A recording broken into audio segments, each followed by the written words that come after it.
Hi everyone, welcome to Picture Book Mondays with Miss Marie. I'm glad you're joining with me today.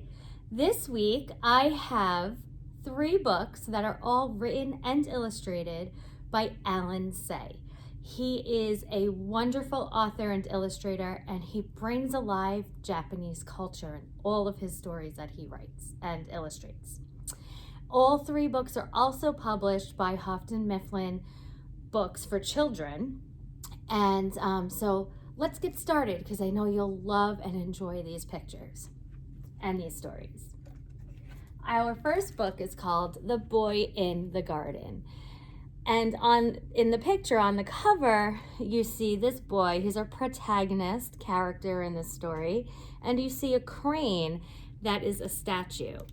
And there's a lot of significance in this story. And there's also a lot of reflection upon a story or a folklore that his mother would read to him when he was younger, called The Grateful Crane. And it's a very popular tale that is told and shared to children in Japan. So he visits this peaceful garden in which he just becomes at peace with himself and with the story, and it's just beautiful. If you take a look at these pictures, he sees the crane and the crane statue, and he walks up to a tea house, but he's not really quite sure what this place is, and he meets a woman, and after a little bit he realizes that there's a connection to the crane. And this boy becomes almost like the man of the house. And it's almost like he's coming of age where he needs to do more chores to help the family around the house. And it's really a beautifully told story. So I would definitely come and take a look at this book. Our second story is called Kamishibai Man. Now, Kamishibai, for any of you who are not familiar with it, it's a type of storytelling. It is based off of this theater here, and there are drawings on this big paper, and the storyteller will have these illustrations, and he takes them out one by one, and it's almost like a slideshow, and he tells a story from that. What happens is that Alan Say, I should say, reflects on his childhood and growing up with a Kamishibai storyteller that would come into town. And what's great with this paper theater is that they didn't just have a theater, they were also there to treat the children to some sweets at the end that were homemade by the Kamishibai storyteller's family. And they would sell it, and that's how they would make a living. So this book does steer you through the ups and downs of Kamishibai.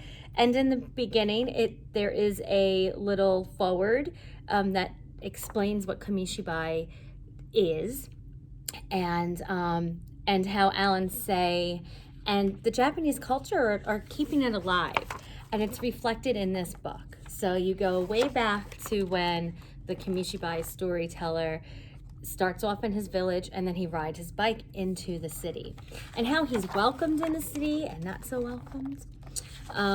So it's very interesting. It's such a great insight on Japanese culture and how these traditional celebrations for children and families are still being almost worshipped and celebrated in families today.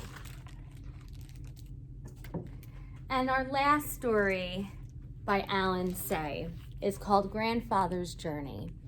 Now, this story is written absolutely in a beautiful way, as it tells the story of his grandfather coming over and living a cross-cultural life. So he comes over from Japan on this boat, which is telling. You have a lot of symbolism in the illustrations that Alan Say does and provides us, with these waves and turbulent seas in the back, the winds.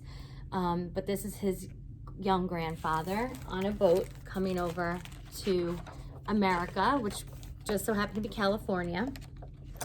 And he shares with you how he explored America, but at the same time, he missed his own country. So when he had the chance, he would go back to his country, but then he would miss times here in America, and how his grandfather had provided living in America and also in Japan, and how he meshed that together for his family, and how he provided for his family and generations to come. It's very well done, beautifully written, short, but lots of symbolism in the illustrations. So we really hope that you come in and take a look at other books. He has many more books, Alan Say, that he has written, and they're all waiting for you on our bookshelves. We'll see you soon. Have a great week. Bye.